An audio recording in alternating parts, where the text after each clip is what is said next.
has been approved by Outcasted OC. Viewer discretion is advised. Incoming transmission in 5, 4, 3, 2, 1. What is up, everybody, and welcome back to another week of the Outcasted OC podcast. We are here with the usual gang as always, and one very special guest. We have 1/3 of the SnapBacks Beards. We have Stu joining us this week for What's going on? And Queen of the Ring predictions. How is everybody doing? Stu, how are we? Yeah, I am all good. And I will say, obviously, we did our predictions on Monday. So I will keep my predictions the same as what I did on Monday, although I know one of them is guaranteed to be wrong now. But I love that you're keeping the same energy. I like that you're not switching. Yeah. I've got to do it. But I will also add, really annoyingly, I had the right person and I got convinced to change it, and I shouldn't have done. Oh, So No. devastated. You should always go with your gut and never trust what other people. Always go for Pepsi Phil. No. Human. Oh yeah. Even when he's not in the tournament. Only That'll can't Pepsi. learn to not go to Pepsi Phil. Oh well, he's a moron. So yeah. How's everybody else doing? Everybody good? Yeah, I'm good, dude.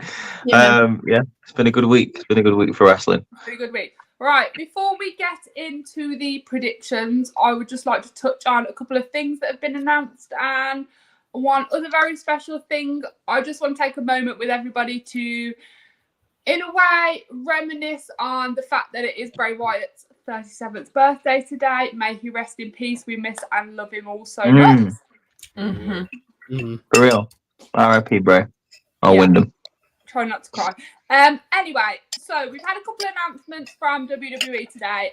The first one being they have weirdly announced SummerSlam 2026. Is it Minneapolis? Is that where it is? I can't remember. Yeah. Oh, is it? Right, okay.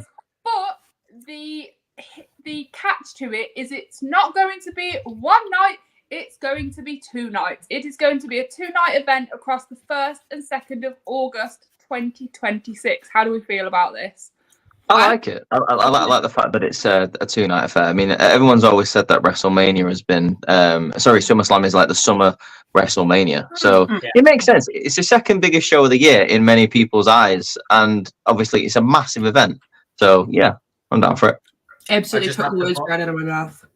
I just have to book more Mondays off now because more 2-day events to move. I'm not going in to work on Monday on like 0 hours sleep. So, but I'm down for it. I'm always hyped. It means more opportunity for people as well because you're going to have to stack a card for 2 days. So there's going to be a lot more title opportunities and a lot more matches getting spotlights. Which is cool. If they're going to do a 2-night affair, I think they should make it look like a festival, like a Coachella or a Glastonbury. I think that'd be really cool. That'd be cool. Yeah, like it's in the summer, people having good times. Make it look like Forza Horizon. If anyone's ever played that game, that'd be dope. That's a very good show. It was funny because when you sent it in the group chat, I looked at it and I actually forgot what year we were in for a second because I was like, oh, they've announced it for next year. And then I literally had a moment where I was like, I know I'm on Tiffy time right now, but I had no concept of time for like 5 minutes before we even started. I was like, what the fuck? Where am I? Maybe it was just because I woke up, but still. It is weird. It's really weird. Okay, announce the dates for 2026, whatever. But if you're gonna book SummerSlam 2026 for 2 nights, then why don't you just do 2025 for 2 nights as well? I know that it's too late to do 2024 because they've got the stadium booked and they've got the dates, but 2025 is like over a year away still. So they could do it. SummerSlam 2026 mark a special occasion for SummerSlam or something? 1986 was the first SummerSlam, was it? No, because we had 92 in the UK, didn't we? Yeah, but no, that's what I mean. That wasn't the first SummerSlam. I think the first SummerSlam was maybe 86, 87, but don't quote me on that. It's like the second. Wait, when was it? inaugural one took place on August 29th, 1988 at Madison Square Garden. So that would make Oh. sense if they did that in 2028 for it to be like 40 Yeah. years old. Yeah. But Yeah. maybe they're just doing this as like a test run to see how it works. And I know that they've spoken about how they want to really incorporate like UFC events and WWE events on the same weekend to kind of make it like a hub of where you need to be. Maybe there'll be a UFC event announced around that same time. I'm not too sure, but I like that they're trying this. I think, as you'd mentioned before, it's a really great way to get more people on the card. And as you said, Reese, you know, you took the words right out of my mouth. SummerSlam is very much like the second biggest event of the year. People clamor for SummerSlam, like it's, you know, one of the better. It would make events. sense if you wanted to incorporate. Sorry, I just misspoke. Spoke over someone who spoke them. I'd finished. Okay. Oh, okay. I was just going to say, it would make sense that they would try and incorporate a UFC show into it. Obviously, we've had some news that a few shows are getting changed to a Sunday because of UFC being on Saturday, like the big events. But I think if you've got like a SummerSlam on a Saturday and Sunday, like maybe squeeze in a UFC show on a Friday. Like, why not take over the whole city? TKO, you know, take over the whole city for the week. Why not? Yeah. It doesn't need to be something big. I prefer UFCs on Friday nights as well, because a lot of the times UFC, for like if you're watching it in the UK, you're not watching it till like 4 or 5 o'clock in the morning. So it's like it'd be good to have it on a Friday, so that way it's like, oh, go into my Saturday morning, I can watch UFC. Saturday evening time, sweet, SummerSlam. Yeah. No, I agree. I mean, I've done it a couple of times, and it does take it out of you. Saying about it. It's a big only stayed weekend up for for wrestling American fans, ones. nonetheless. Oh, yeah, I'd definitely. be a wrestling fan too, though. Yeah, we're eating good, What man. do you We're think eating about it, Stu? I'm all for it. I kind of hope that if they go down the two night route, that they don't start doing like every PLE being 2 nights and every couldn't PLE hope being for that. like and I wouldn't want every PLE to be like 6 hours long either, like No. a night, because I just think that's too much. Like, Yeah, I guess. So I guess. here's a question for you then. Here's a question for you. Would you like, because like obviously you don't want every single pay-per-view being 2 nights. Would you have the big 4 or the big 5 be 2 nights? Let's say obviously your Survivor Series and your Rumbles. Would you be cool with them being 2 nights? Imagine Rumble as a two-nighter. I think you could, because that way you could try and split it as fairly as possible. You could have, say, like night 1 for any of the big 4 or 5. You know, either the men's or the women's Money in the Bank match as the last match, or the men's or the women's Royal Rumble as the last match on one night. The same on night 2. I think that would then give more time to do more in their matches. Because I think I think it definitely worked. I think it definitely worked. What we're seeing right now with the Triple H formula, I know a lot of people complain like, oh, we're only going to get 5 matches, we're going to get 5 matches, blah, blah, blah. But like, the matches get time to breathe. The people get time to do their spots. Haven't we complained for years that things are consistently being cut in shows because there's never enough time? So you go and give more time, and then people are still complaining it's not long enough. I don't think people really understand how, you know, quick and to the point these PLEs under Triple H are. You've seen less advertisement on the show when it comes to like during the commercial break. Like I said, it's really concise and straight to the point. Triple H is like, we do not need. The whole idea with Triple H's booking, and I really appreciate it, is it's the quality over the quantity. Yeah, aspect. I was just going to say Would that. you not rather have 5 really good, solid matches with people that have actually worked their way into these matches and it makes sense for them to be there, than have 8 matches where 3 of them you're like, why the fuck are these even on the card? You know what I mean? Like, it's changing the mindset of how the matches and the card is affected and how that overall goes towards the next event and the next Raw, and how the implications follow through to, say, like a SummerSlam or something, you know? Well, look at NXT, overall, man. how good was Backlash? Cyrus.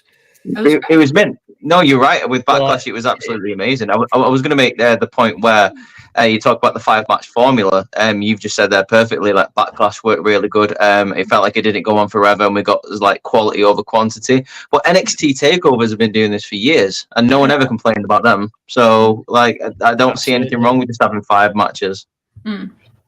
I think as well, you don't want so many matches stacked up, because then you are going to be bored or disappointed by your wrestler being in that match and knowing that match is going to be, oh, it's only going to be 10, 15 minutes because we've got 5, 6, 7, 8 other matches to do. Having it over 2 nights, you can have those 6, 7, 8 matches and have it spread out over the 2 nights, and they will have that time to breathe. It's smart booking. You're not going to go, here's all my best talent, I'm going to make them only do 10-minute matches, when everyone is going to be like, these 2 people, I want to go for 60 minutes to an hour. I want to see them do their absolute work. Like, you're not going to want to book Lyra and Becky to do, say they get to the championship spot now, you're not going to want to book them in a 10-minute match. No one's going to stand for that, because of the history and the the legacy they've had between each other. Those are ones you sit down and go, like, that deserves the 60 minutes. It's like it's like you could genuinely say that. Like, that's the thing, is like, if these feuds have gotten to the point where either A, they require a stipulation, or B, it's just going to be a straight up blood match, like blood feud, i.e. what we could potentially see with Drew and Punk, you would be doing that feud and that build up an absolute disservice if you were like, now you guys are only getting 15 minutes, no stipulation, the crowd's going to be pissed off, and that's just how it's going to be. Like a match like Punk and McIntyre, they literally have not even touched, and people are so excited for that. That's like my feud of 2024, because of how excited I've been for that build-up. Ultimately, when the moment happens, when they touch in the ring, it's going to be absolutely pure magic, because we've been waiting for this moment. We've been built up for so long. If we're only going to get a 10-minute match out of it, like, what the fuck's the point of building it up all this way for absolutely nothing? And that's why there was a perfect example. There's a perfect example of something that's recently just happened, where it's had that in WWE. You could argue that it was like maybe the lack of chemistry that they both had in the ring, surprisingly. But you only give Trick Mello about 15 minutes, and that really under delivered for me. I thought like all the build up, it was fantastic, and then the match was just a bit. I mean, both of them were a bit rubbish. There's only one real reason that match didn't hit the heights it probably should have done. And that is eventually you've put Trick Williams in the ring with someone that's really good, and Trick Williams got found out as just being a hype merchant. That's basically what's happened. Oh, I don't agree with that. I definitely don't agree with that. No, I like Trick, don't get me wrong, but let's compare him with like previous NXT champions. He's not at the level of Mello. He's not at the level of Dragunov. He's not at the level of Ciampa, Cole, Balor, Gargano, and he's not. He just isn't. I think you've got one of these situations here, though, where I mean, like, so sometimes 2 really good athletes just don't have good chemistry. It's happened before, like with certain people. But for me, like, I don't think it's a case of Trick being found out, because he had a great match for, let's say, Dragunov, for example. He had a great match with Grayson Waller. He had probably one of the performances of the year in the Iron Survivor match, even though, like, I know he was locked away for a long time, but like to come out and like hit all of his marks in such a short amount of time in that match was impressive. I do agree. I think that's the short period of time, though. I think for me, almost Trick, and I don't. Maybe I am being harsh, but like Trick for me feels someone that real, like you said, the Iron Survivor stuff, that real short, sharp, use that intensity that he's got, and actually how he gets a crowd over like really quickly. Use that for a few minutes rather than I don't think I'd want to see Trick in a 20-25 minute like match like that personally, but that's just you know right. how I see it. He's also got a lot of time to improve and get to the point. He has. Matches that was where my point was going to be. So good. Yeah, that's where my point was going to be. He's a 4.5. He's a 4.5 tool player at the moment. I think it's only a matter of time before he gets the 5. But sorry, G, go on. You want to move us on? I was going to say we're getting a bit off track now, so let's move on.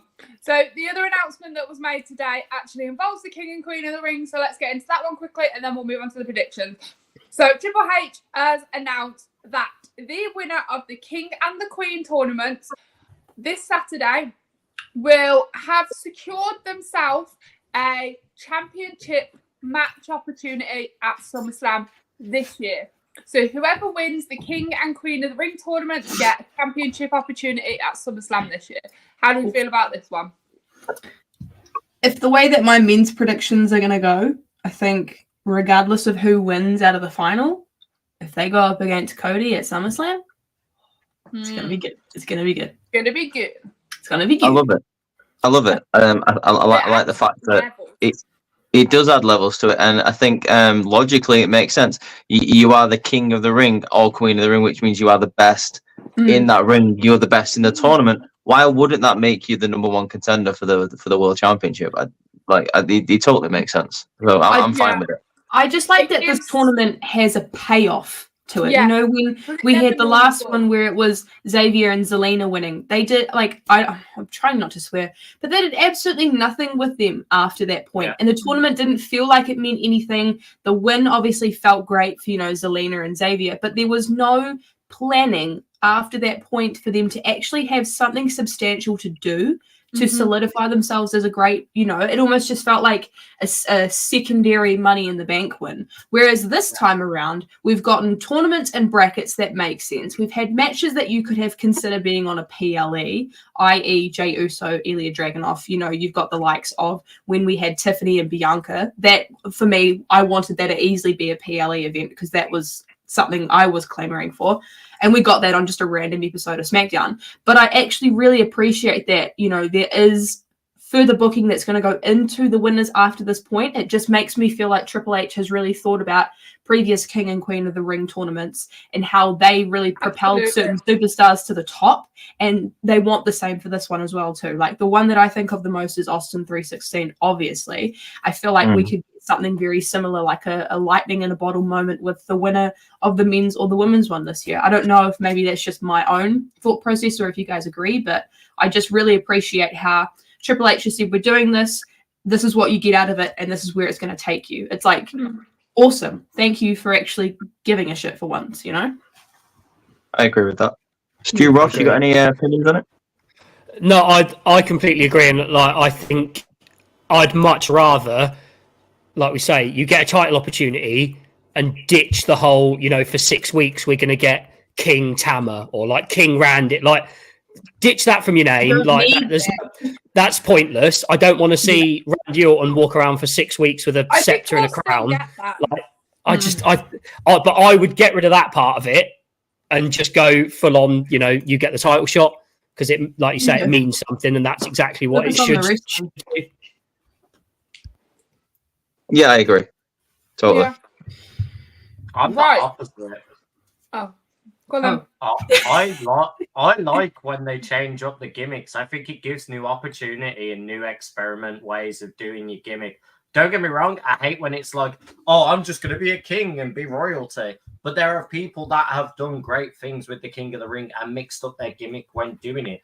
Austin 316, perfect example of that when he won the whole King of the Ring. Corbin made King Corbin actually work, kept it for so long and made it fun to watch him be like, you're all my peasants, you ain't on this level. And it worked because he was that level of a heel. And I don't get me wrong, I find it really funny. Tama Tonga has left New Japan, which are known for their tournaments, and the first thing he's booked into is a tournament that has King in it. It gives me... Sorry, go on. Do you know what's even more funny? The last merchandise Tama Tonga had was King of Sports, which is the literal New Japan logo, the kick of a lion with a crown on its head.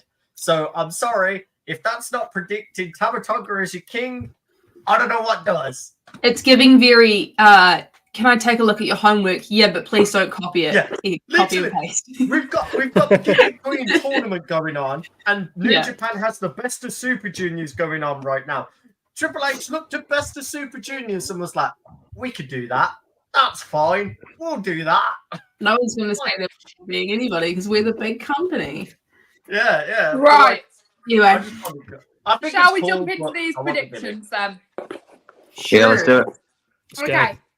So, first match on the card, we have Bronson Reed versus Chad Gable versus Sami Zayn for the Intercontinental Championship bout. Stu, we will go to you first. One second, sorry, Stu. Just remember, guys, Outcasted OC are taking predictions seriously this year. Stu, your predictions will count towards the guests' overall year predictions, so make them good. Cool. Yeah. Well, I've already attempted to break TikTok recent video I done about the Intercontinental Championship. So because of that, I am going to go for Chad Gable to finally get the IC Championship. I hope that it also then means we get the Creed brothers turning heel and going serious and being with Chad Gable, because I think that would be awesome. And I'm dying on the hill that Sami Zayn beating Gunther was the worst booking decision at WrestleMania than Brock beating the Streak. Just it is. And I can back it up. I feel like the air was just taken out of my lungs. I can back it up. If you want me to back it up, I can back it up. Oh, Please do. It's very early in the morning for me. I don't need the worst thing is, I agree that Gunther shouldn't have lost because I wanted Gunther to have like the same length of reign that he had with the fucking NXT UK belt. I said this when he came to main roster. Yeah. But, yeah. Right. To break it down real quick, Sami Zayn before WrestleMania 40 had not been relevant since WrestleMania 39.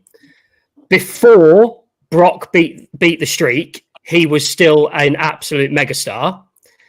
After Sami Zayn beat Gunther, he has done nothing. After Brock beat Taker, he did literally everything. And the two questions that people often say are, if not Brock, who? Because it had to be someone legit. If not Brock, who? And the only question I've had from people after Sami Gunther was, why Sami? I just think it didn't make sense for me for Sami to do it. And I just think what we saw before it and what we've seen after it, no. I think, and by the way, everyone knows Taker is my guy. The streak absolutely should not have ended, but I can completely see why it shouldn't have ended at all. But I can completely see why Brock was a legitimate person to do it, but I can't see why Sami was a legitimate person to beat Gunther. It didn't make sense for me. Oh, Stu, me and you could have a great podcast episode debating this. I feel like it would go on. All up for it. Go for it. But yes, Chad Gable to win this. Okay, cool. Reese. So there's an argument that Bronson Reed could kind of sneak in from the back and win this because Chad and Sami are so focused on each other. He said he's just there for business. I would quite like for that to happen, but I don't think it's going to happen. The Creed brothers turning heel, yes, please. World's greatest tag team vibes gives me that every single day of the week. Yeah. Yes, thank you. This is difficult. This is really difficult because I want Chad to win. But is it the time for Chad to win? I don't know. I'm gonna say no. I don't think Sami's reign is coming to an end this soon. I think it's probably going to be. This is just my prediction. Sami's winning here. Then the Creeds are showing up after the bell, beating down Alpha Academy, Tozawa, and Otis, aligning with Chad, and then maybe at Clash at the Castle, Chad gets the victory. I think that's how it's going to go down. So I'm saying Sami. Just a quick question, Reese. With that, would you have Ivy Nile join or not? No, I would have her stay with the Alpha. I don't see Ivy at the moment turning heel. I don't see it. Like, she's very close friends with Maxine. She's shown no signs of it. But the Creeds have a reason to turn heel. Like, from a business point of view and from a kayfabe point of view, we saw him talking to Chad, and for the fact that they've barely been on TV this year. So I think we need a bit of inject some energy into the Creeds. Please get the best tag team in WWE, in my opinion, on screen. Yeah. That's nice. Ross? Bronson Reed. I Of genuinely course. think Bronson kind of lost his momentum and opportunity. Obviously, he went to go be a dad, all of this, so full praise to him there. But the fact he couldn't show up in his own home turf and defend, and he was meant to have a title opportunity then. I'm glad he's got one now. And I think a lot of people are going to sleep on him. And I think he's the underdog in this situation that could really powerhouse over the two of them. And I think Chad Gable and Sami Zayn could carry this feud on without needing the Intercontinental belt. And I'd rather give it to people that newer faces that deserve an opportunity, because Gable's been around the block a lot. Gable can get a championship at any time in my eyes. And I think Gable later down the line definitely could probably beat a Bronson Reed. But I think at the current moment, because what's going on with Alpha Academy, I think the focus there is to get rid of the dead weight, add the Creed brothers in. So I think the Creed brothers are going to attack Sami Zayn in the hopes of helping Chad Gable. But in that moment of attacking Sami Zayn and Chad Gable being like, what's going on? I think Alpha Academy and Creed brothers are going to fight. Chad's going to get distracted by that, try and break him up.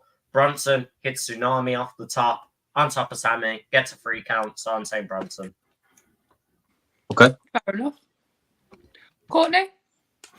I think Sami Zayn is going to retain. I think Otis is going to be expected to be in the corner of Chad Gable, and he's not going to be able to help him secure the win over Sami Zayn. We obviously saw Otis apologize to Sami on Monday Night Raw this week and said something along the lines of, like, you've got to find it within you to, like, step away from Chad being like this. So that's what I think is going to happen. Just piggybacking quickly off of what you guys have been saying about the Creeds and Gable joining forces. If they had a manager, please put Kurt Angle in that. Thank you very much, because it would make absolute sense to have Chad Gable managing the likes of the Creed brothers and Chad Gable. Just, I don't know, it's money right there on a silver platter. And if they were to do a reveal like that at Saudi Arabia, I do think that the crowd would go crazy, because Kurt Angle is obviously a legend. So, yeah. I'm down for that. I'm down for literally what you just said as well. Like, I feel like we've got the kind of same mindset, Cole, when it comes to Chad this year. Because I think I said, like, even in the WrestleMania predictions, I want the Creeds to be like the world's greatest tag team for Chad. So Yeah, it's like, Yeah, I did. Oh, jeez. I was like, we get 2 Ross. No, I just think that Chad Gable is incredibly underrated, and I also think he's like the next Kurt Angle. So, like, why not tap into that? Why not use Kurt Angle to help propel him further up? Very much like a passing of the torch moment, or even if you did that with the likes of Braun Breaker. I don't know, but we just need to start. The crowd were giving him a bit of the "you suck" on Raw as well, weren't they, to Chad? yeah. It's right there as well. He was embracing it. Kurt Angle's already said it. I mentioned this on the podcast a couple of weeks ago. He's like, yeah, I'm keen to come back if the money's right. It's like, I'm pretty sure Triple H, if he saw the opportunity of, like, being able to give the main roster a Kurt Angle 2.0 within Chad Gable, like, why would you not want to use that opportunity? Why would you not want to at least try? The reaction he's getting is very similar to how Kurt Angle was reacted to.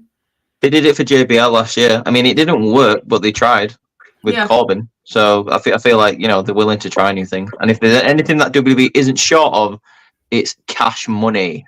So but also, there's no harm in, like, if something doesn't work, there's no harm in giving it a go, because it's like no harm, no foul. Like, if you don't try, if you don't ask for something, if you don't try to make it look like you're actually trying to do something, I feel as though, like, there's nothing wrong with giving something a go, and if it doesn't work, then it's like, hey, we tried it didn't work for this reason, and we just move forward. But if it's an opportunity that you pass up on, that actually, thinking back on it later, actually really could have done the world of good for somebody, you'd be an absolute fool to not even consider doing it. Exactly. And let's be honest, sorry, I was to say, let's be honest, Kurt Angle has got to be in, like, the history of well, at least like my generation, and you know, but one of the best people at just doing different characters. Like, Kurt can do it all. So yeah, I'm sure if they wanted him to play like some sort of smarmy heel manager, he could just fit into that really easily. Well, it's just So, a I mouthpiece. agree. It's a mouthpiece for the group. Like let Chad and the Creeds do all the work in terms of the in-ring work. You don't need anybody to say Chad Gable's a master in the ring. You know why? Because he proves it every single time he's in there. You just need a solid mouthpiece to be able to help the team so that they can focus on what they need to focus on. And you've got somebody like a smarmy Kurt Angle who's focusing on the good. Kurt and Angle was already a smarmy heel before anyway, when he was the general manager for Raw for a while. If he didn't like you, he was being a heel to you. Look at the spot he did with Kevin Owens and Sami Zayn, saying my tag division is full, but TNA is hiring. Like, that's a massive shot at anyone. That he can easily throw lines at anyone that steps up to Chad Gable and like the Creeds. If they add the Creeds in, it's easy for him. There's literally only one downside of like Kurt Angle coming back, and like that is the fact that I don't think Chad Gable needs a mouthpiece. I think he's very good on the microphone himself. Like the role that Kurt Angle would fill. Like I do think Chad is very good, especially with like what really got it over for me was when it was like original Alpha Academy, when he was doing the Are You Smarter quiz with Arcade Bro. That was very funny. And then recently on Raw, where he dressed down all the members of Alpha Academy in the ring. I thought he was very, very good there, just being an ass. Like So that's literally the only that's the only reason I would say no to Kurt coming back. But apart from that, I'm down for it. Yeah. Does Angle just add a tad, like, or not a tad, a lot, but just like a little bit more like legitimacy to them as a group, like initially, if that makes sense? Like, Creeds, you know, Creeds, yes, because they're still not as established as what I would like them to be. You could obviously bring Angle in to help give Chad that level of credibility a little bit higher than what he's at right now. That's not to say he needs it because he's absolutely fantastic. You could bring you could bring Kurt Angle in kind of and use him kind of how the Judgment Day used Edge. Like eventually, like Chad could turn around and go, "I don't need your advice anymore. I'm great as it is." I just think, like if you want to bring Angle in, like sure, it would work really well for the entire group, but I think it would definitely need to be to help foster the Creeds, because the Creeds got drafted last year. And like, sure, they're a great tag team. They've done some awesome work on the main roster, you know, but it's just like something just doesn't. Something's missing for me, and I don't know. TV time. Yeah, TV time. Apart from TV time, something else is missing for me. That's the in-ring work is great. Like there's just something's missing, and I feel like maybe inserting, you know, someone like Kurt Angle could really help in terms of like invigorating the group and having, you know, people care about them. Hell yeah. Have you given yours, G, by the way? Yeah. No, sorry about the crash. My internet completely crashed. All right. I've gone for Sami Zayn to retain. I don't think he's going to lose just yet. I do feel like the whole Sami Gable is going to continue for a bit longer and something will go down. But yeah, I'm going to go for Sami to retain. Nice. I think if this is going down the way that we think it's going down, G, we'll definitely get Gable and Zayn at SummerSlam, and I'm here for it. I think it's cool in this prediction here, where like every single one of us has chose like all three people have been represented in these choices. Yeah, so that's cool. Yeah, that's good. Normally we always agree with each other, but you know, it's nice to change things up a little bit. Absolutely. Ross's PC has crashed. He's having to restart. He just messaged. Okay, no problem. So we'll do the next one, but we'll go around us, and then when Ross comes back, we'll jump in on him. Cool. So the next match I have down is Becky Lynch versus Liv Morgan for the Women's World Championship. We'll start with Courtney on this one. We've got to be very careful with what I say these days, because the Liv Morgan stans hate me for having a different opinion than them. And you know what? I don't really care. It's absolutely fine. If we all had the same opinions within wrestling would be incredibly boring and it would not be what it is today. With that being said, I I just think if they wanted to do this Liv versus Becky match, I just think they've pulled the trigger on it way too soon. It doesn't feel like it has that level of intensity for me that I look for in a Becky Lynch feud. It doesn't feel like it has a level of intensity that I expect coming out of the women's division these days. I just don't think Liv has been built up enough within this new character to the point where seeing her become a champion is something I would see. This is the thing. I've got to be very fucking careful these days, and it absolutely pisses me off so much because I'd love to just go off. But I don't think Liv's been built up to the point where you could put the championship on her yet. That is not to say that there won't be a point in time. I just think right now is a bit too soon. I think the storyline is more with Rhea, and I think that if you have her become a champion, like more towards when Rhea should be coming back, that would make sense for me. I don't know how the crowd would react when it comes to if Liv was to become a champion again. I feel like they would sour on her quite quickly like they did with the Money in the Bank win. So for those reasons, I think Becky is retaining. I don't know. Something just doesn't, it's not clicking for me, and it's not Becky's fault. I just think it's just a lack of, they've just gone in the ring and just spoken to each other. There's been nothing. There's been no brawling. There's been nothing of that because Liv Morgan's too chicken to do any of it. I don't know. Yeah, of course. I just think it's too soon for them to be put back in a match. I don't think Liv's gonna come out of this looking any better.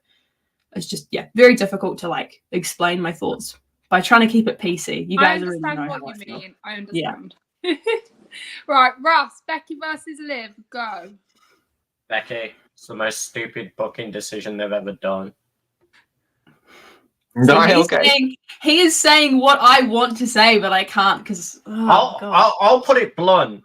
I'm sick of people saying that, oh, we're saved by Liv coming out to speak on Becky and being like, oh, thank you, Liv, for coming out. Like, it's done nothing. This booking is dumb. The most I'm interested in is her and Dominic's situation because that plays into the feud we care about, which is Liv versus Rhea, because that's this whole revenge tour. If you're going to take everything from Rhea, you're not going to want to focus on taking the belt from Becky because then you're not taking it from Rhea. You're taking the belt from Becky. If you wanted it to be a legitimate revenge tour, do not say you're going after a specific person. Absolutely go chaotic on everybody. And then go ahead and say you're putting the entire women's division on notice. Don't say you're going for one person and then go for multiple people. And before we go back to you, Ross, I'm just going to say really quickly, the one thing that I really fucking loved about this promo that Becky did is like, she said something along the lines of, well, you've only found your purpose after 10 years. That is how I feel about the whole situation. You've only just found your purpose 10 years later. Like, come on. But this is accurate, and it's not Becky burying her like that people wanted to say. Genuinely, and I've said this, I am very critical on Liv because I was hyped when she got the Money in the Bank. I was hyped when she got that first championship win. And then her feud was booked like crap. Her character didn't progress into anything that amplified the belt with her. It just buried her more because she didn't fit the championship mold. This revenge tour, this aggressive attitude, I loved. I was like, cool, I'm here for it. I want to see where it goes. And rightfully so, what Courtney said, put everyone in the division on notice. What did she go and do? Nope, she picked only Rhea, said it's all Rhea's fault. Even though I'm pretty sure Raquel cost you some situations. Dakota Kai was one of the people that injured you. Yeah. By the way, they're both on Raw. They're other people you can easily do your revenge tour on. But no, I'm going to take everything from Rhea, even though all you took from Rhea was her title reign that you're not going to accomplish. You're not going to have the same length as her. Sorry, not sorry. Just going to say it as it is. And Becky's not going to lose to you. And you're not taking it from Rhea, even if you do beat Becky. You're taking it from Becky. Like, make it make sense. It's not smart booking. Becky had better opponents that don't get the spotlight. Candice LeRae, Indy Hartwell, freaking Xia Li. Like Xia Li's left the company now. No, but when she was around. When she was around, Piper Niven would be more interesting because that's history there. Because they've had stare downs but never had a proper match against each other. Tegan Knox, heck, I would have even put Natalia against her as a veteran. Someone being like, "Look, I haven't took my belt opportunities. I know I want that chance again with this new title." The bold girls, move. But it makes more sense than this Liv one. Do Becky versus Shayna again. Come on. And this is what I've been saying. There are so many sat down opportunities with Becky feuds that we have not done. We can't just keep going. Oh yeah, she had that. Let's not do it. Even Tiffany Stratton would be a cool one, but that's SmackDown, so we can't do that. But so what was your answer again? Sorry, what was your answer? He said Becky for the win. Right. Okay. Just need to let Ross have his little rant. I totally lost what you said at the very start there.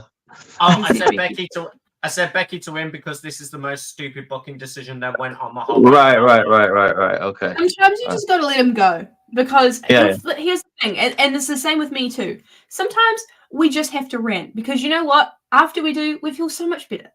Do you feel better, Ross? Yeah. Cool. All right, Reese, what are your thoughts? It's me next. Stop jumping the queue. I was going to say, can I go last? Because I've got a bit of a narrative that I want to talk about with this match. Of course he does. Oh, right, you are allowed to rant, but I'm not. I You see. have to let me and Ross rant. You sometimes just have to let Reese tell a story. Honestly, It's a Reese and Ross rant. I like to talk things out. I like to talk things out and explain things. Right, I'll keep mine short and sweet then. I'm going to go Becky for the same reasons everybody else has said because fuck Liv. Hey! Damn. Okay. You're next. Well, here comes the point where I never get invited back because Liv Morgan should absolutely win this match, and I'm going for Liv Morgan. Get him Liv out Morgan. now. Liv Morgan should absolutely win this match. By the way, I'm actually not a massive Liv Morgan fan. For me, the feeling is mutual.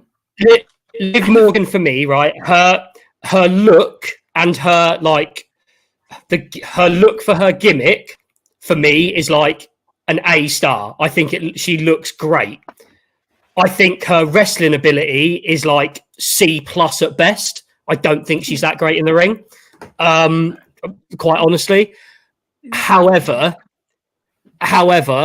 I think there's so much more you could do for Liv moving forward than you could with Becky moving forward in terms of a story. And what I mean by that is the only reason that they changed the title to start with was out of necessity. Let's be honest, if Rhea hadn't got injured, she wouldn't have been dropping the title anytime soon anyway. Because of the fact they let her win it at Mania, they wouldn't let her win on the biggest stage, retain the belt if they didn't have future plans for her.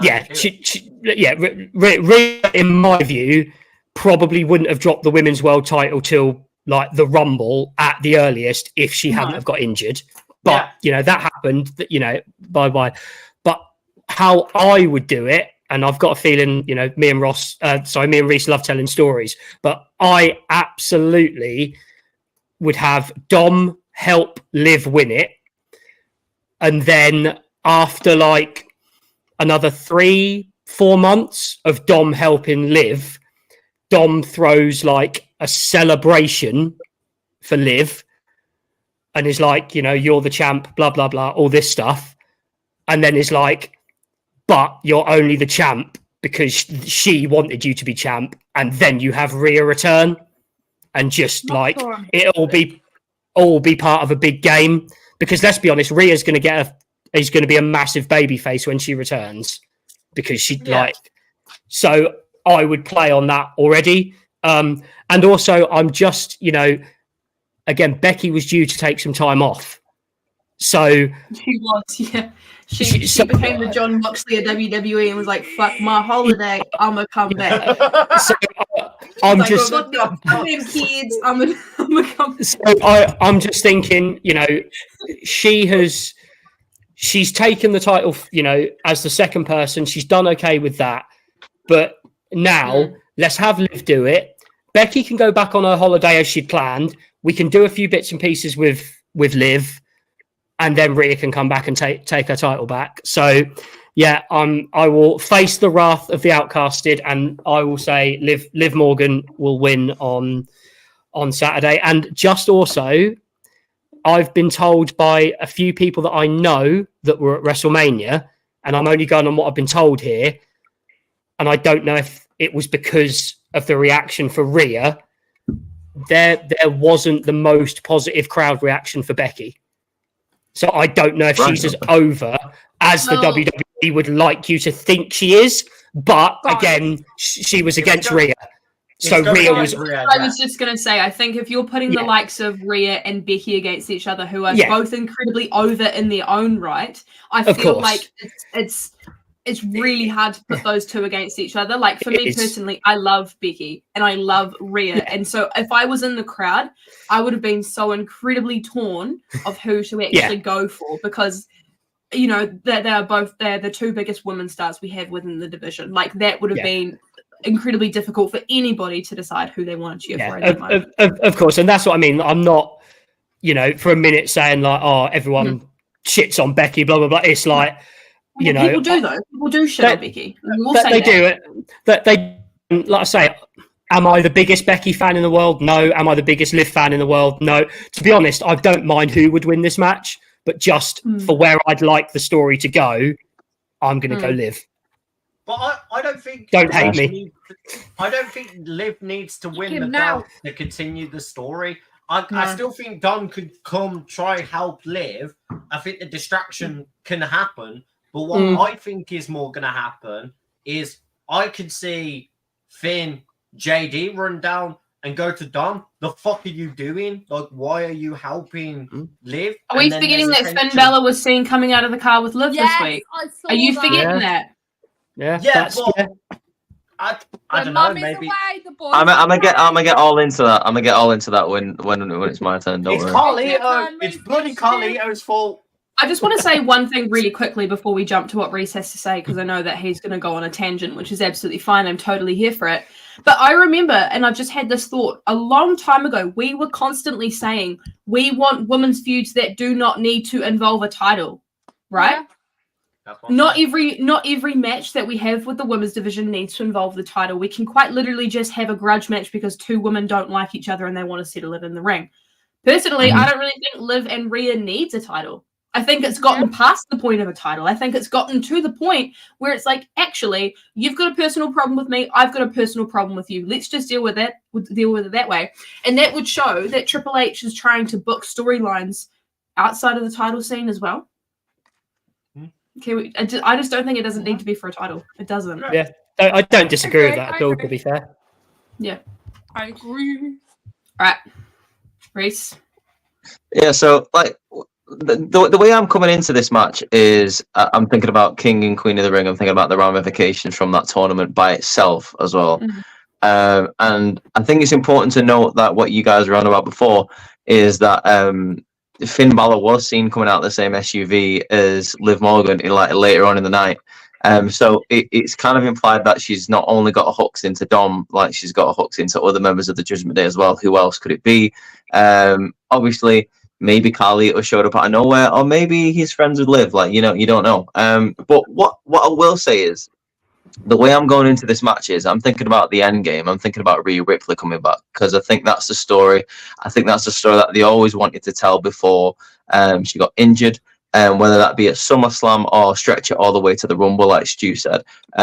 Now, the way I would do this is you've got to keep in mind that the winner of the women's Queen of the Ring tournament will face the women's world champion. Now, it would make sense if Lyra wins that tournament and faces either Liv Morgan or Becky Lynch at SummerSlam, because they have history. Both of them have history. Lyra Valkyria is currently kind of in like the below feud, like kind of sticking up for Becky Lynch with Liv Morgan at the moment. But is that the money match? No. It's not the money match, and I also think it's too soon for that to happen. So I don't think Lyra is going to be in that conversation. However, like obviously there is a conversation to be had where Rhea Ripley comes back and faces Becky Lynch and takes back the title that obviously Becky couldn't beat her for at WrestleMania, so she's kind of the pretend champion in Rhea Ripley's eyes. Yeah. However, I think the more interesting story is if Liv wins this match. And the reason why I say that is because I think it would be cool where Rhea Ripley goes away, she's injured, and all of a sudden she comes back and everything has been taken from her. Or so Liv thinks. Liv thinks she's taken everything away from Rhea Ripley. She thinks she's taken a title. She thinks she's taken her dom. And she thinks she's taken a Judgment Day away from her. But there is a little narrative going on in the background where Rhea is watching all of it. You know, we're not in an era of wrestling anymore where we pretend that the other shows don't exist, or when a wrestler is away and he's not looking at the camera that they don't know what's going on. We're not in that generation anymore.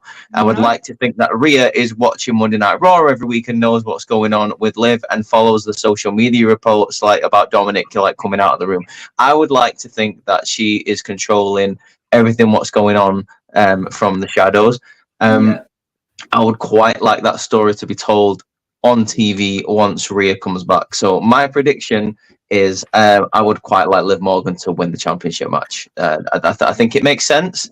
I think it would be cool if Dominic helped her win this match, but like Stu said, but because Rhea wanted Dominic to help her win that match, like she wanted Liv to be in like a false sense of security, being in the position where she thinks she's in control. She's on the Liv Morgan revenge tour, and she succeeded because she's been able to take away everything that Rhea Ripley held dear.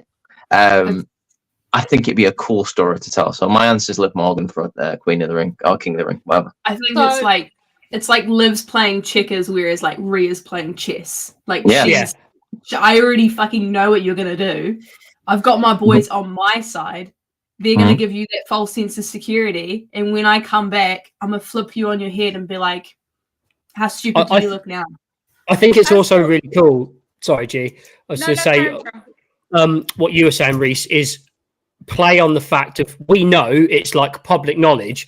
Damien and Rhea are like best friends, like they're really good friends. So you know, you'd like to think Damien seeing this stuff going on and being like, Rhea, look at it. Like, do you know what I mean? I'd play on all of that because I think it makes the audience or makes it look like the audience are stupid because we know this. So just play on it. Damien was the one who asked Dom, like, what's going on with Rhea? Have you spoken to her? And that was the first time that Rhea was mentioned post her leaving. So if it's Damien being the one to ask, like, wouldn't you think that's clearly got something to do with it? I would eventually, if this all falls down, I'd like to see like just Rhea and Damien just go and do their own thing, like.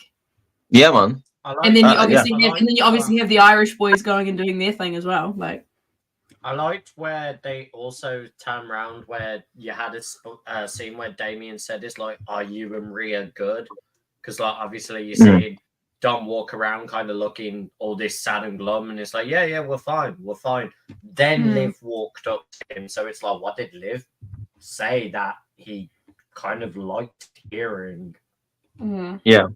So you have got an ally in Outcasted, Stu, dude. I voted for Liv as well. So. But on that note, Reese, the entirety of Outcasted OC would like to wish you all the best on your future endeavours. With that being in mind, she is a wish Alexa Bliss. But anyway, let's carry on. That is true. That is true. Wish is like up here. Timu's like down here. Oh yeah, she Timu. Yeah, no, she Timu. All right, what's next? Right, okay. So on to, because we've still got 3 matches to go, and we're nearly an hour. Jesus. So the next match that isn't a King or Queen match will be Cody Rhodes versus Logan Paul. I don't actually know what the stipulation is behind this match. Is it for both bouts? So they cleared it up on SmackDown this week. So we all thought it was going to be for both, but Logan's taken his US title out of the equation, and it's just for the Undisputed. Okay, so we have Cody Rhodes versus Logan Paul for the WWE Undisputed Universal Championship. We will go to Reese first for this one. I'm just going to keep it short and sweet. I think it's going to be an amazing match. Logan Paul is able, because he's not in the ring as much, to plan his matches out, Macho Man Randy Savage style, so that they all like fit quite perfectly. And I think Cody Rhodes is a perfect dance partner for him. With that being said, there is no way Logan Paul is beating Cody for that title. So either by disqualification or pin, Cody Rhodes for the win.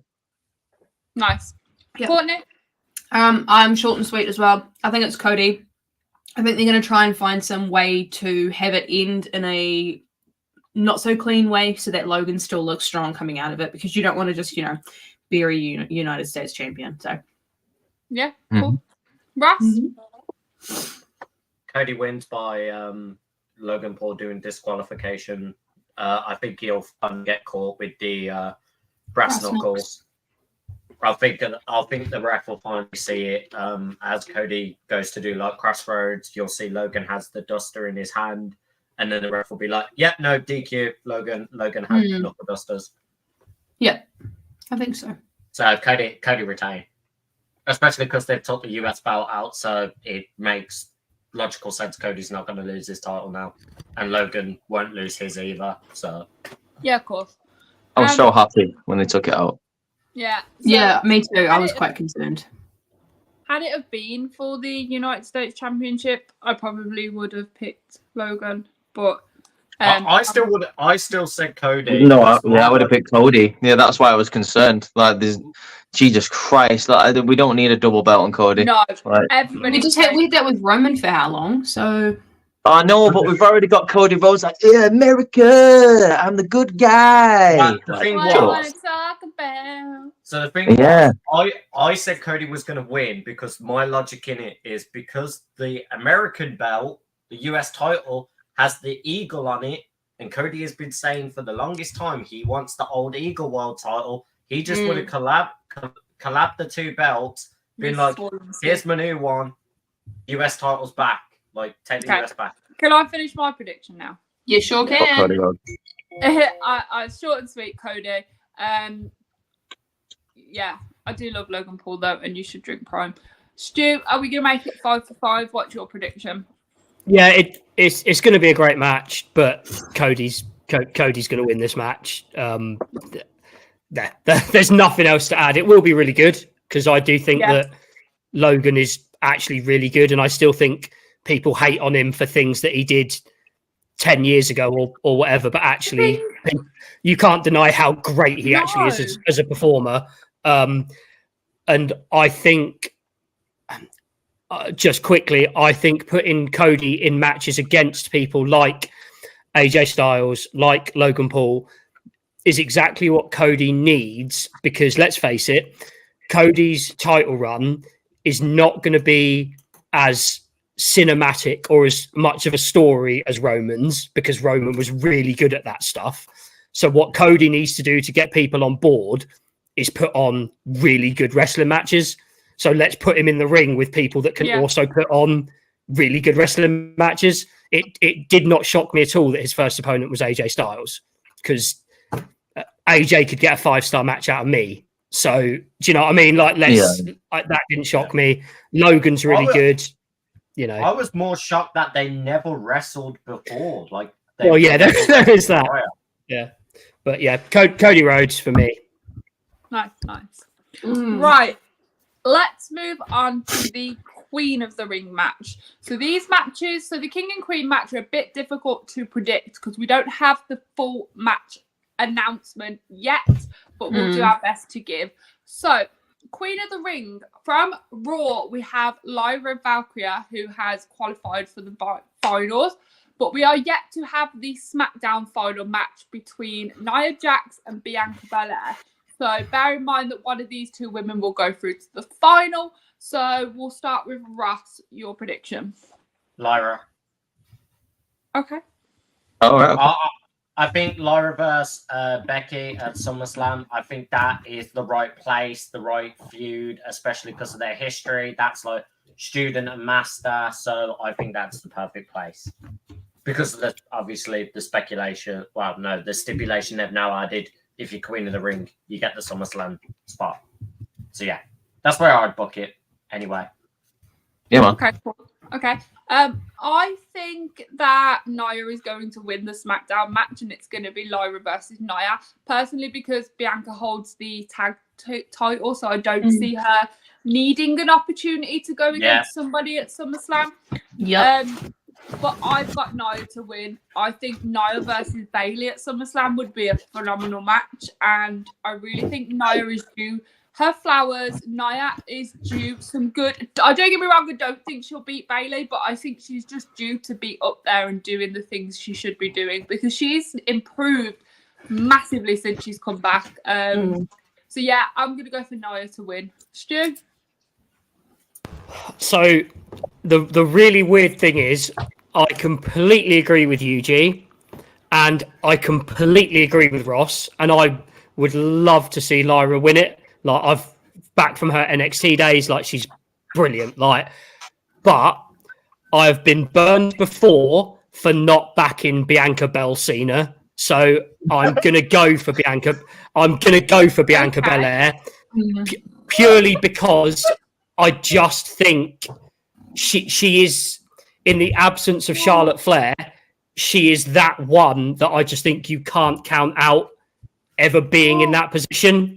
But, you know, like I said, personally, I would actually probably have Jade Cargill come and like interfere and attack Nia Jax and accidentally get Bianca disqualified.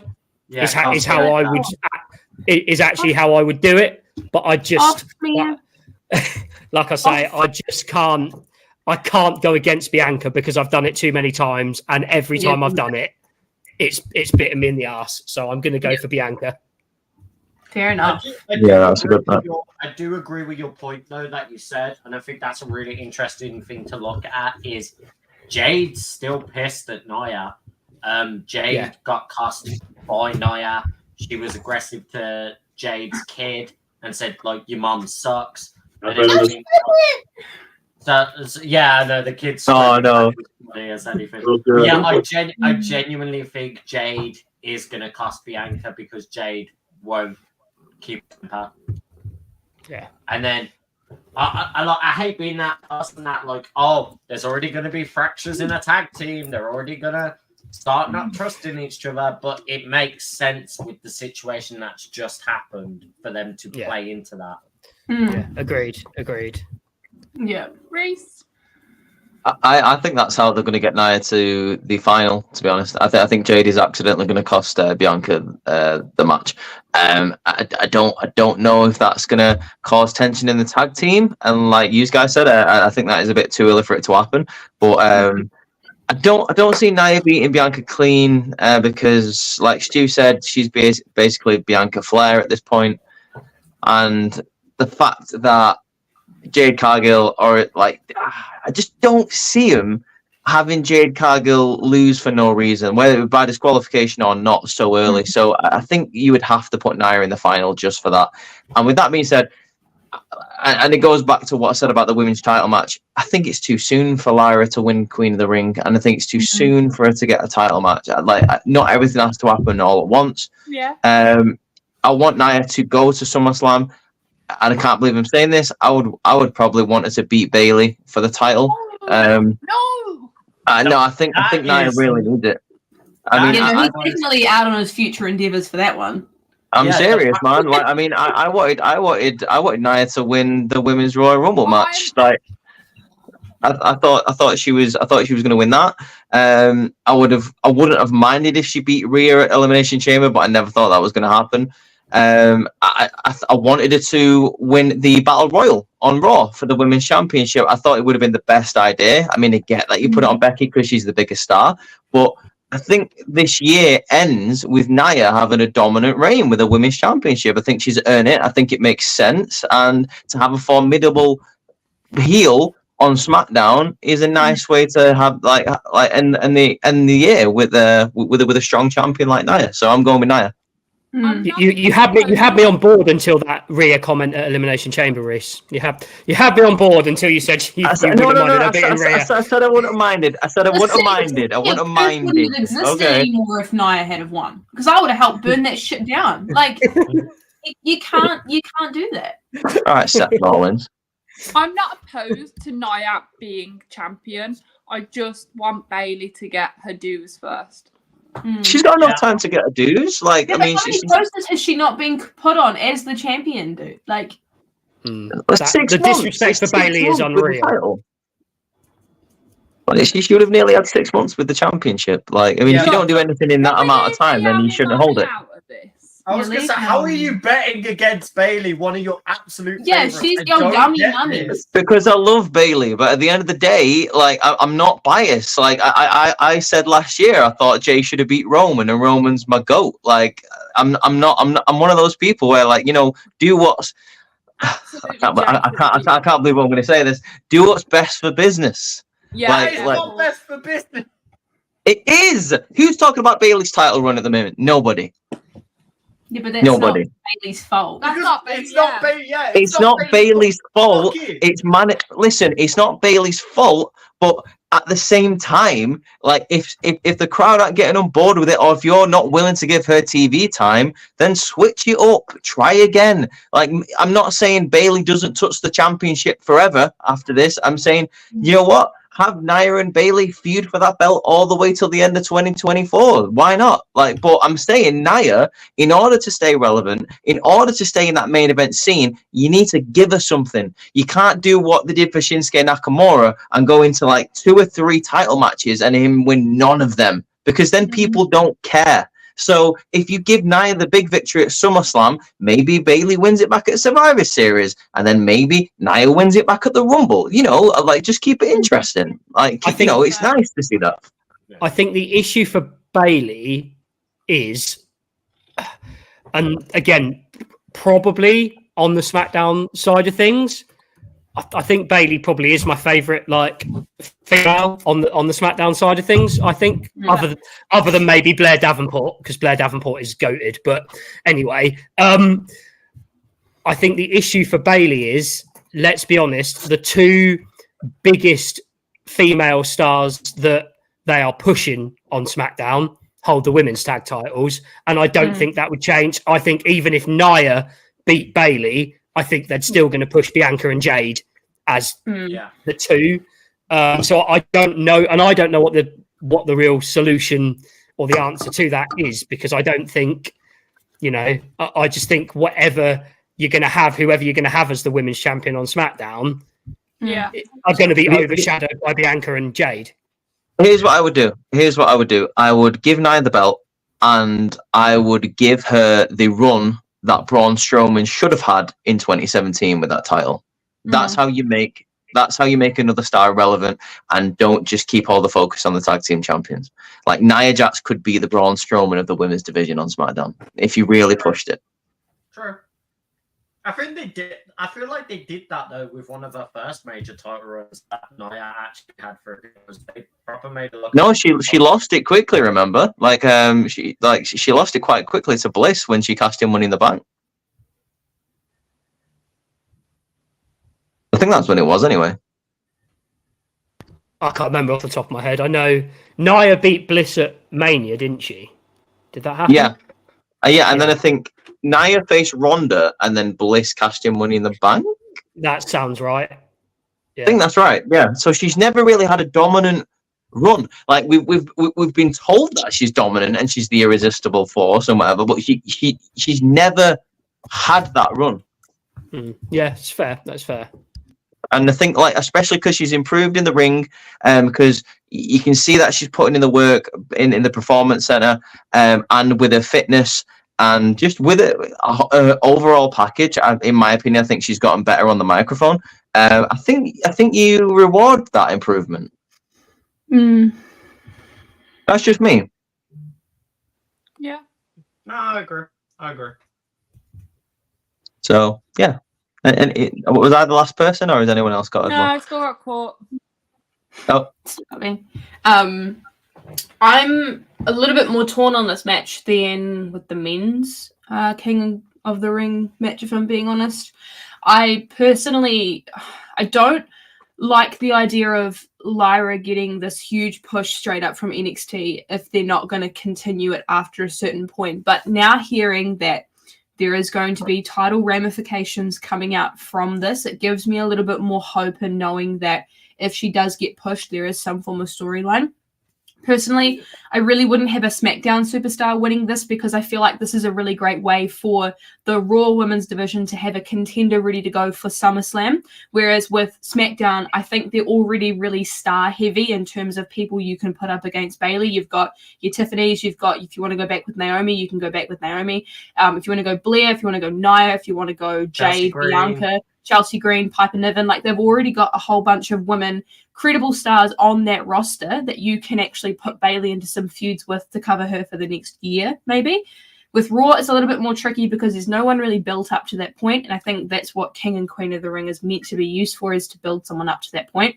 So I'm going to go with Lyra on this one. Like I say, it's my only one that I'm a little bit unsure of, and if I'm wrong, I'm happy to be wrong, but I think with the history that Lyra and Becky have, you could do that at SummerSlam, and then Liv Morgan may find a way to get involved and take the opportunity away from either of them to win it. You know, if you've still got problems with both of them. But yeah, I think SmackDown in terms of superstars for Bayley to go up against is pretty good, pretty solid. I just think that Raw needs someone ready to go, waiting in the wings to go for that title, and I think Lyra should be that person.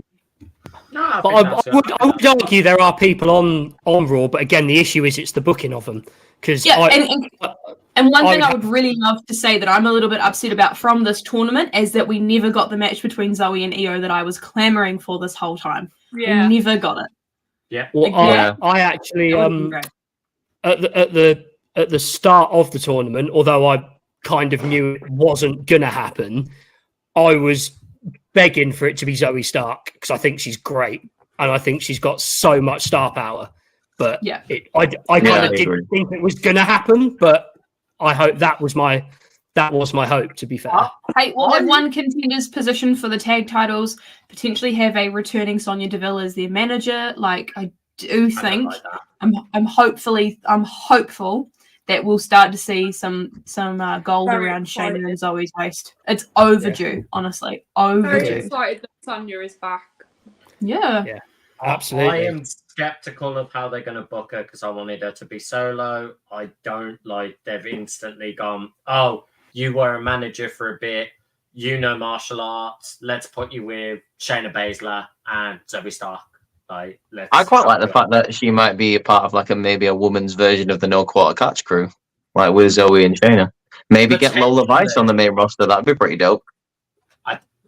But Shayna and Lola, aren't they going up against each other at Battleground? Yeah, they are. Yeah, but that's what I mean. Like whoever wins that, maybe starts that group up. I just think it's ironic that it's two former UFC fighters going up in the UFC arena. I think it's just cool. I think they could do something with let's get Shayna, maybe Lyra, Vice, Zoe Stark, and Sonya together because they could be everything that Damage Control should have been. Because I still maintain, were Damage Control ever that dominant? They seem to lose quite a lot considering they had the SmackDown Women's Champion and the Women's Tag Team Champions. They didn't really feel like that scary or that dominant.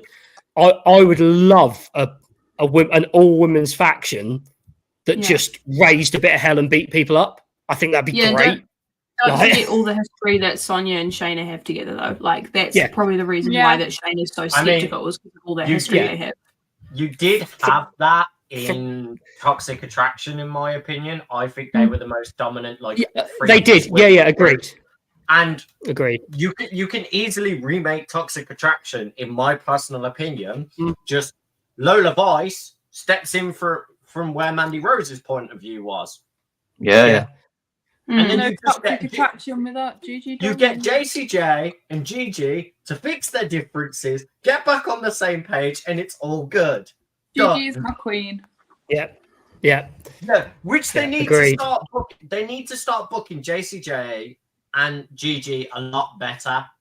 JC's Oh no. JC's been booked well. No, I Gigi's was not. gonna say JC's had the better of the bunch, but when you looked at Toxic Attraction, it was the other way around. You felt You thought Gigi was going to be the breakout star. Yeah, you thought He should have JC was been. going to be the one that was looked away, not Gigi. And now Gigi really is in that struggling position. And I think JC's had good booking, but I want JC to separate herself away from I'm going to manipulate all these other groups. I want her to just have that I don't actually need anyone. I played everyone. And I hope the payoff comes soon because it feels they're building to that. But they need to fix Gigi. This booking of she's with this freaking Miss America character and she's just this goth girl and they're trying to meet in the middle. I'm like, this is dumb. Stop. Who is out promoing her, by the way, in every single segment. Ariana Grace is fucking gold. She's so good. Sorry, G. Carry on. They have some of the best promo work. It's right. So We're almost there, guys. Again. We're almost there. Off on a tangent. We're good at going off on tangents. No, it was relevant though because we were talking about power women. Yeah, I know. That's what podcasts are for, man. Like, you don't have to stay rigid. You can have a little chat, convo. So, the final match, as we are far aware, is the King of the Ring match. So from Raw, we have Gunther has qualified for the finals. We still have the SmackDown match, which is Tama Tonga versus Randy Orton, and one of these guys will go through to face Gunther on Saturday. We will kick this one off with Stu. So like I say, I'll stick to my original prediction that I got coerced into doing on Monday for the SnapBacks podcast. I had Gunther written down because the final should absolutely be Randy Orton putting over Gunther and Gunther being king of the ring. That's absolutely what should happen. But I got coerced into a Jey Uso Tama Tonga final, and that's where the bloodline, like Jimmy's going to come back and blah blah, all that. So I went for Jey Uso, but yeah. So I know that Jey. I'll say Gunther. We're not opposed to you changing your mind here because I ain't gonna tell nobody. It should be Gunther. Gunther was who I had originally written down, and then I got coerced into this fantasy story of Jey and Tama Tonga as the final. But would have been good. It would have been good. It would have been good, but I will also say the way I think now we will see the Wyatt Six attack Jey. I think that's going to be their first feud. Well, if you think he's got the Fireflies, he's the Yeeter of Worlds. Yeah, I think he is going to be their first target. But yeah, that's what happened. I got sold the dream of Jey Uso and Tama Tonga when I should have stuck with Gunther. I've got Gunther for you. It's all good. Thank you. Reese. So it's kind of like piggybacking on what you've just said. I thought, I'm not going to lie, I kind of thought that's what they were going to go for, Jey versus Tama. I think it kind of would have made sense a little bit. However, I don't think Tama's making it to the final. I think something's going to happen. Like, I don't think Randy's going to win clean. I'm not because I don't think Randy's going to cheat. I think it's more going to be of like Bloodline try and get involved, and maybe I don't know, Jimmy or KO help Randy to like sort of like get rid of the Bloodline. Randy hits the RKO on Tama 1, 2, 3. Now, where it gets difficult is where this new stipulation is coming and where the challenger faces the champion at SummerSlam, because we all know we want Randy versus Cody. We all want that. Now, does that mean we need Randy to win King of the Ring? Absolutely not. But absolutely not. But does it also mean that WWE are thinking the same as us? Absolutely not. Like, that might be the way they wanted to get him to King of the Ring. But I don't see Randy beating Gunther. I don't think he should beat Gunther, but I don't see Randy beating him. I would quite like to think that Randy would like to put over a new star like Gunther. I don't think that you will or should have Gunther lose twice in such a short amount of time. He's always been that guy where other stars have literally used it as an accolade to say, I'm one of the only people who have ever beat Gunther since he's been in WWE. Literally, Dragunov literally wears it as like a medal. Like, I beat Gunther. I just don't see him not winning this tournament. And I think it's how he carry on his momentum after he lost the IC championship. You put another accolade on him before you put him in the main event of for a world championship. And while Drew and Punk are keeping each other busy, I think it would be cool to see Damian Priest versus Gunther, or whoever the world champion is at SummerSlam versus Gunther. So my answer after that long tangent is going to be Gunther. Nice. Court. I honestly do think it is going to be Gunther. I feel like when I heard King and Queen of the Ring, literally in my mind, I had decided right there and then, Gunther is my guy, no better person. And like, obviously this tournament has happened and I've had people along the way that I've been like, oh yeah, Baron Corbin, oh yeah, Carmelo Hayes. But like, my heart has always told me this is meant for Gunther.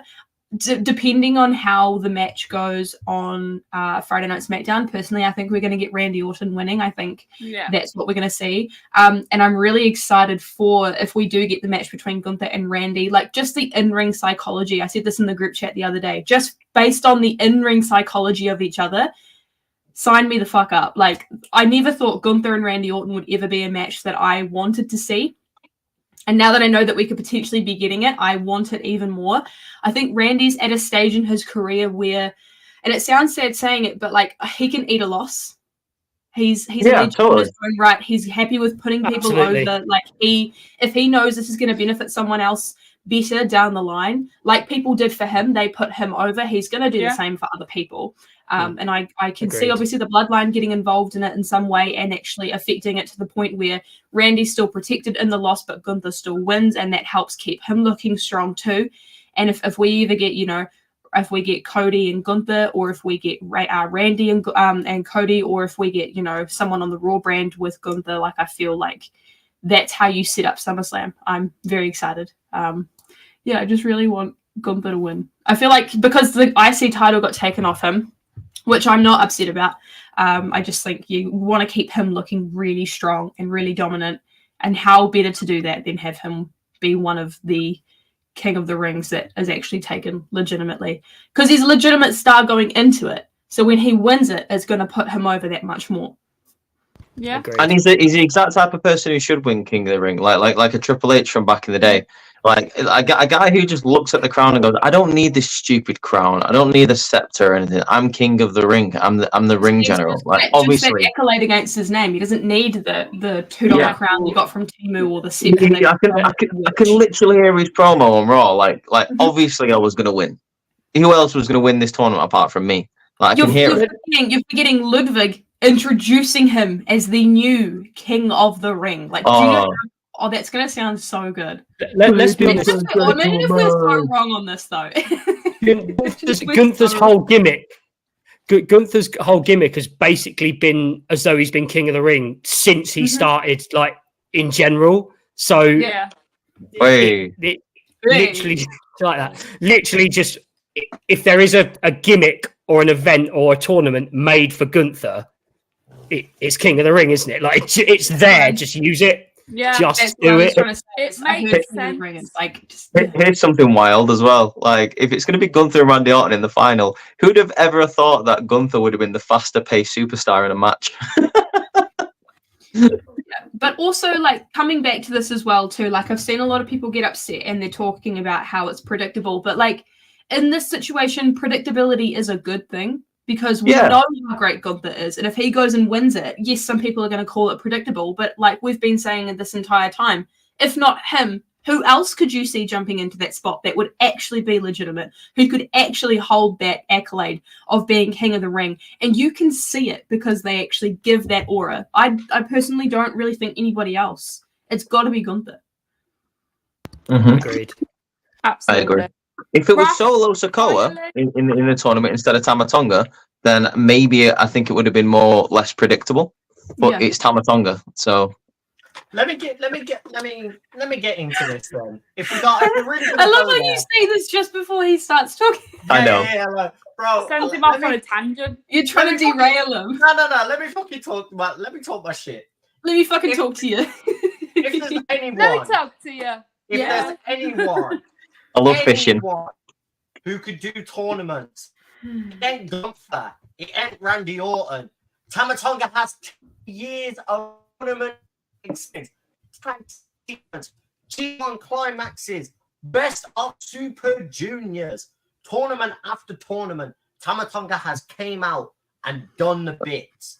It's going to be Tama all the way because it's going to be Tamatonga, Gunther finals, and how Gunther loses is Fatu debuts, gets involved. You get 2 powerhouse boys stare each other down. Gunther's like, oh shit, Tama's going to win, but Tama is not going to be the one who gets the match. Tama is going to give his crown as a loyalty to the new bloodline and pass it to Solo Sikoa as Order of the Tribal Chief. Oh, now you're tugging at my heartstrings now, making me want Tama to win. Shut up, Ross. Don't say that. Don't dangle that. No, I want that to happen. But how does this not line up perfectly? Anytime Tama has looked like he has lost that match, who's came out and helped him? A bloodline member or Solo Sikoa has stepped up, distracted, and Tama's hit very quickly with his face buster out of nowhere. Randy is going to get distracted. The only reason I would disagree with that, the only reason I said Tamatonga, I don't think he's going to be in the final, is like it's the classic law of wrestling. Because if Tama goes into the final, that's 2 heels. Who's fighting from bottom? Like there's 2 heels. But that's the point. This is how you make Gunther the babyface. Is Gunther still fights in the ring with respect and honor? His whole thing is being the ring general of I show wrestling to the pristine style of wrestling. We do not piss about, we fight. How do you ruin Gunther's gimmick? You get people interrupt, you get people distract, you get people absolutely ruin him. Gunther is not going to tolerate the fact of you've got the bloodline lingering around. He's not got the same amount of people to back him anymore because he threw Duval out. He's only got Ludwig. Ludwig's crap out of, and Gunther's going to have. Then Jacob Fatu debut happens. But why? Because that's a We don't powerhouse need that can Jacob fight Fatu. Gunther. Yes, we do. Don't even We- start. I will We do. We have absolutely- Because I don't No, say we this. we absolutely need Jacob Anzilla, but my issue would be if Solo is going to face Cody.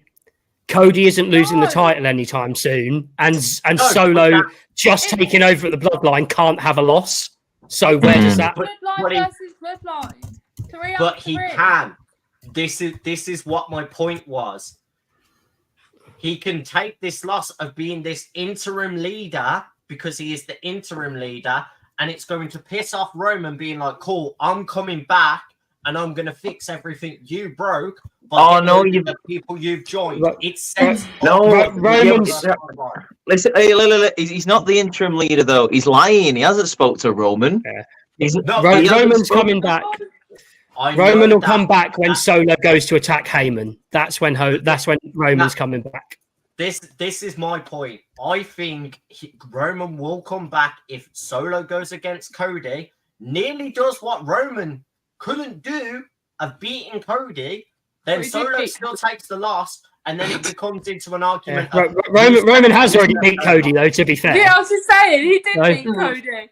Yeah, but that's So- what I meant. Is the second time it took many people to screw over Roman. It could be the same Just to situation. clarify, we always go on tangent. You want Tama to win, yeah? Tama to win the whole thing, yes, because Can I just say, I think if we're talking Bloodline versus Bloodline, I think this is where it starts off, and I think, Yeah. like I said, I think it's probably going to Right. be, I think it's going to be like a Jimmy who costs Tama, and then I haven't obviously, seen Jimmy in a while.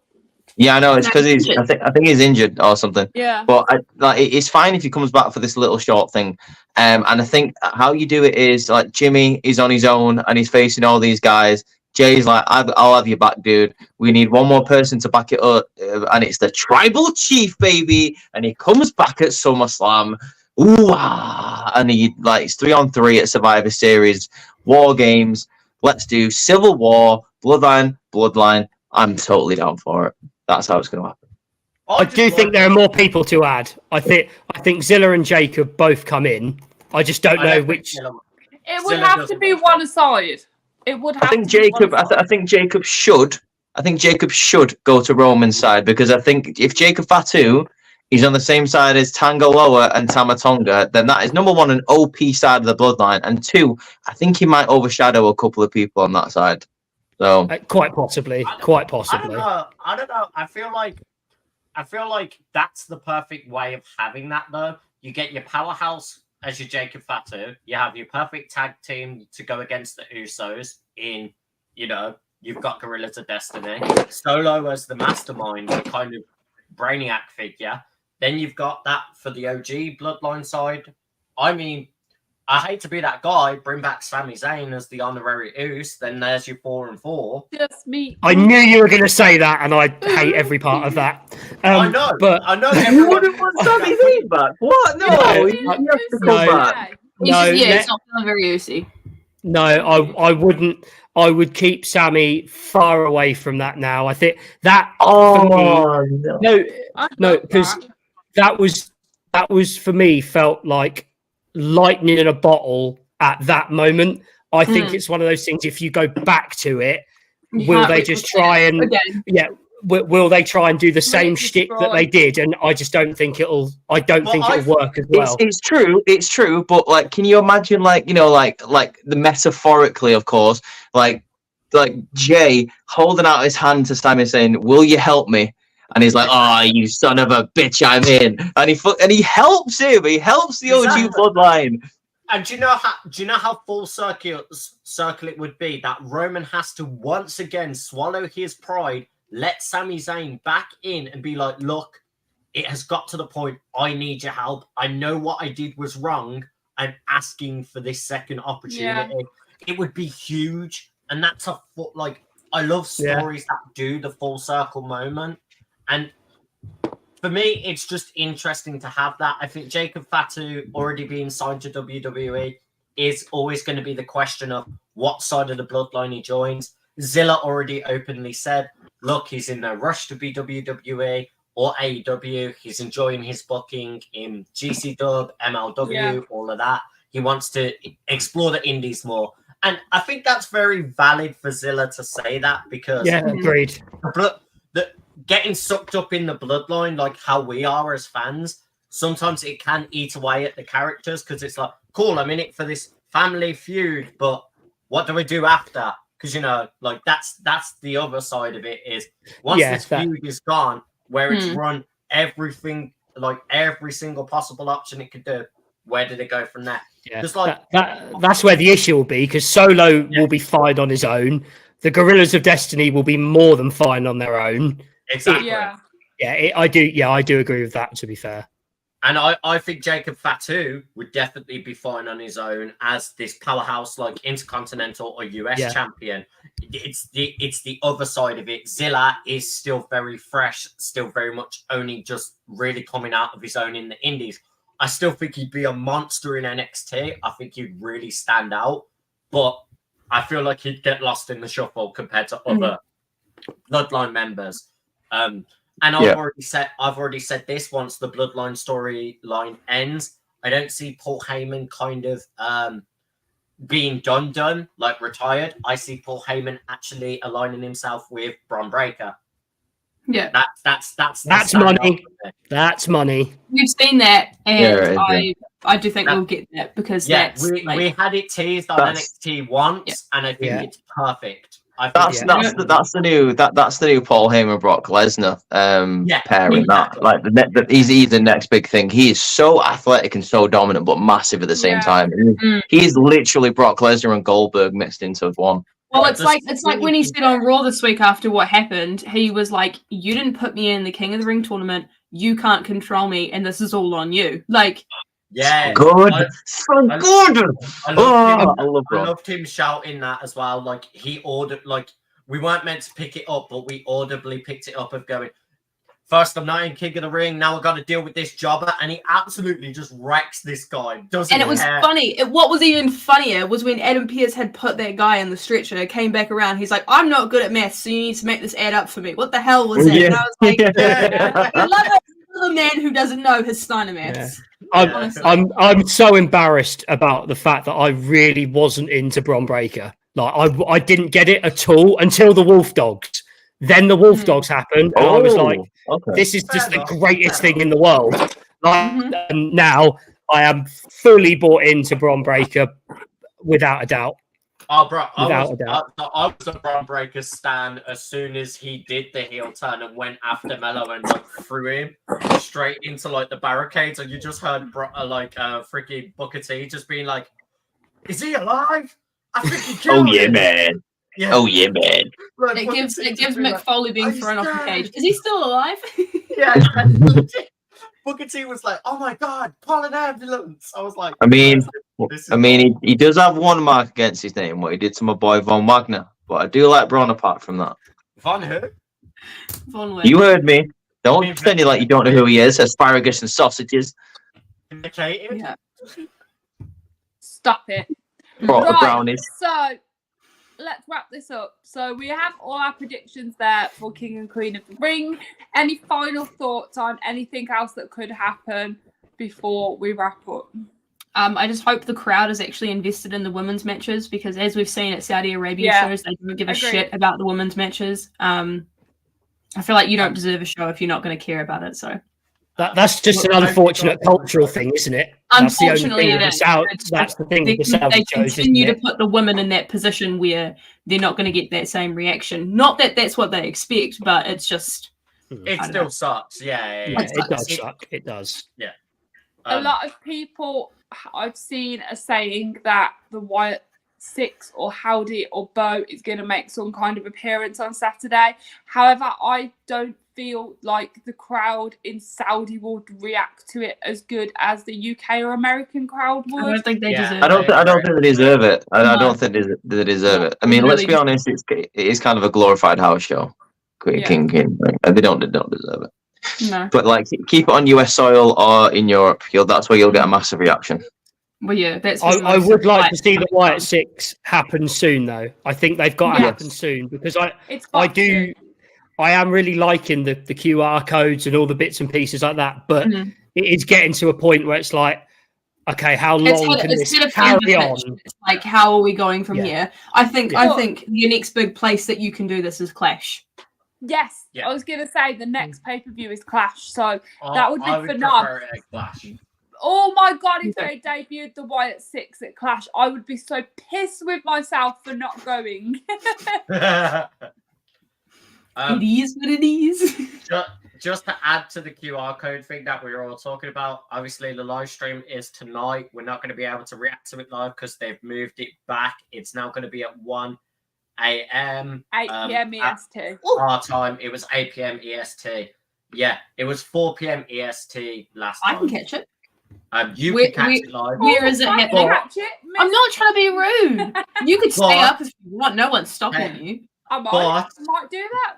Hold on. The reason why I'm bringing up WWE's Twitch do have their VODs. Yes, Twitch they do- do. So you can They watch do it have back. it, so you can. The previous Bray Wyatt Twitch live It's stream, still which was 55 minutes, that's still up. And the reason why I say it's the Bray Wyatt live stream is because it was all of Bray Wyatt's previous psychiatrist. So it'll be interesting to see the next stream of what goes on. Also, I'm just going to put it out there. I hope you guys actually enjoy watching King of the Ring live. Sadly, I won't be. Obviously, I'm listening to music at a festival that day. Please enjoy, like, as best as you There, can. I I'll will catch just it note later. as well. Yeah, there man. will be no live stream from Outcasted OC for King and Queen of the Ring either.